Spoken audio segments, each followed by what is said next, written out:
Good, happy Thursday evening. I'm Riley King, and welcome to your 8 p.m. news and weather. Let's get started. First up, Trooper Joseph Merrick recounts arrest of escaped inmate James Marles.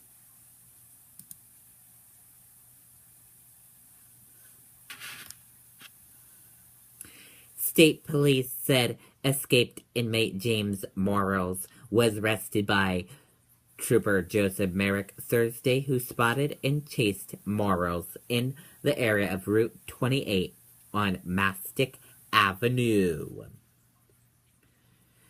Merrick, a member of the community action team out of a troop, pursued Marles on foot for about 2 blocks before he apprehended Marles as he tried to jump a fence in the Foss Park neighborhood. Marles was brought to the Medford State Police Barracks to be processed. Sununu sworn in as New Hampshire's governor. Let's take a listen to the video. Good, happy Thursday, everyone. I'm Riley King, and welcome to my news report right here on the Riley King Network. Let's get started. First up, Sununu, sworn in as New Hampshire's governor, says priorities include drug crisis. New Hampshire's new governor, Chris Sununu, says his top priorities are curbing the state's drug abuse crisis, addressing workforce and economic challenges, controlling rising healthcare and energy costs, and improving education. The 42-year-old Republican was sworn into office Thursday following in the footsteps of his father, John H. Sununu. With Republicans leading the House and Senate, Sununu's inauguration marks the first return to full GOP control in Concord since 2004. Sununu says despite the 2-year election cycle, he wants to change the mindset in Concord and called for long-term thinking and planning. He said no one in the state has been untouched by the drug crisis and repeated his calls for aggressive prevention programs in schools, expanding recovery programs, and ensuring that law enforcement and first responders get the support they need. And that does it for my news report right here on the Riley King Network. I'm Riley King for the Riley King Network. Have a great rest of your Thursday, everyone. Okay, and there you go on that report.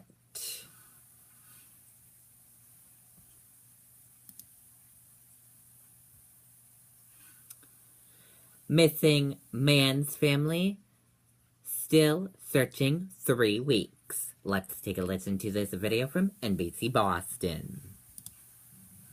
Jack Walsh's family tells me they reported him missing to Derry police right away.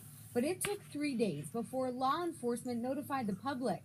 The family calls it 3 days too long. Those first hours are so crucial. Jack Walsh's nieces have done everything they can to try and find him. This is our uncle. They talked to business owners and posted flyers from Derry to the seacoast. But it's been 3 weeks now, and their 63-year-old uncle with special needs is still missing. There's less hope as the days go on that we'll find him alive. With few things left they can do, they've turned their attention to helping other families avoid the same heartache. We feel that if there had been some type of alert in those first, 24, 48 hours, it would be very easy to locate him. But there's no so-called silver alert in the state of New Hampshire. A silver alert, much like an amber alert, is a public notification system that prompts text messages, television interruptions, even reverse 911 calls when an adult with special needs is missing. I can know every celebrity's every move on my cell phone. I should be able to know, about a missing person for sure. When we took the family's story to State Representative James Webb of Derry,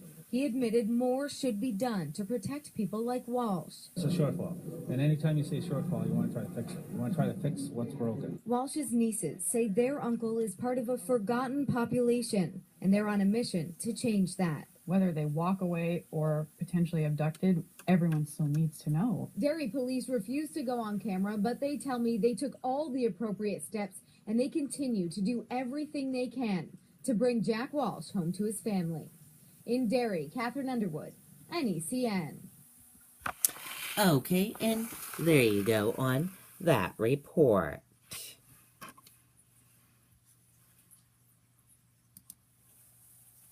Mendez brothers, cousin, sorry about that one, wrong. Criminal charges filed against 4 suspects in Facebook Live assault case. Let's take a listen to the video from ABC News. When it comes to healthcare, seconds can mean the difference between life and death. For Partners in Health, time is life. We have 18,000 people around the world.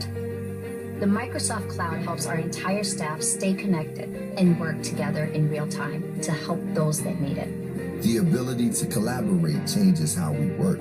What we do together changes how we live. Let me be very clear. The actions in that video are reprehensible. That, along with racism, have absolutely no place in the city of Chicago or anywhere else for that matter against anyone, regardless of their race, gender, state of mental health, or any other identifying factor. I'm pleased to announce that the investigation has concluded and charges have been approved by the Cook County State's Attorney for hate crimes, aggravated kidnapping, aggravated unlawful restraint, and aggravated battery with a deadly weapon against all 4 of the offenders in custody. Our victim in this case was dropped off on the 31st of December by his parents at a McDonald's in Streamwood, Illinois. He was to meet his friend there, Jordan Hill, who actually ends up being one of the offenders in this case.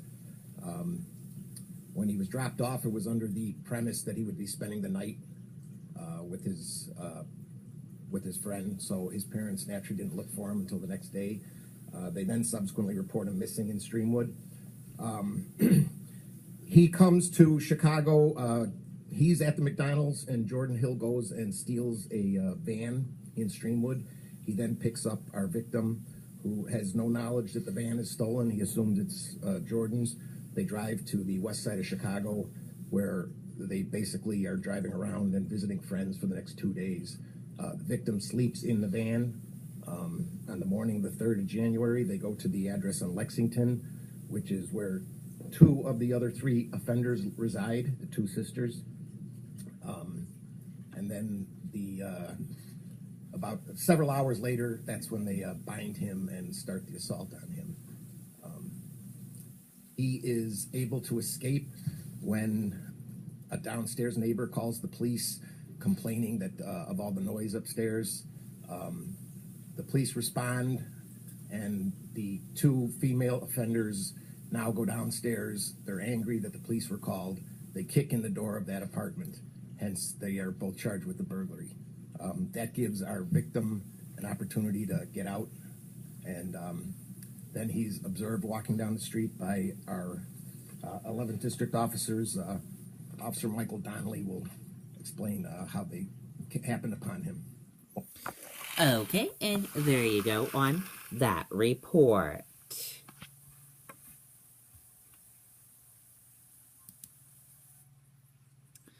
Donald Trump's Twitter account is a security disaster waiting to happen.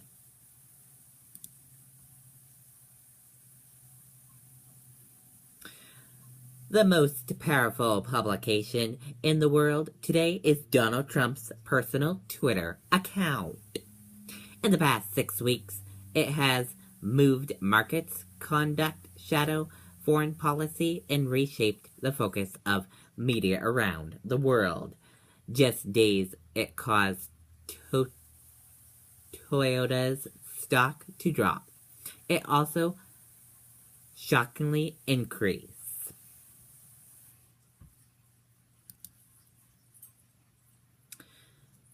Internal report says U.S. identifies go-between who gave emails to WikiLeaks. U.S. intelligence has identified the go-betweens the Russians used to provide stolen emails to WikiLeaks, according to U.S. officials familiar with classified intelligence report that was presented to President Barack Obama on Thursday. And now let's take a look on your radar. Here's a live look on radar right now. As you see on radar, we will have a few snow flurries and squalls moving through New Hampshire and ending by 10 a.m.-ish tomorrow. And now let's take a look at your weather for tonight and tomorrow. Your weather for tonight, clouds increasing, a few snow showers possible overnight, lows in the teens. For tomorrow, clouds and a few flakes possible early, otherwise partly sunny skies, highs in the upper 20s. For Friday night, clear and cold, lows near 10. And that does it for your 8 p.m. news and weather right here on the Riley King Network. I hope you all have a great rest of your Thursday night. Good night, everyone. Bye.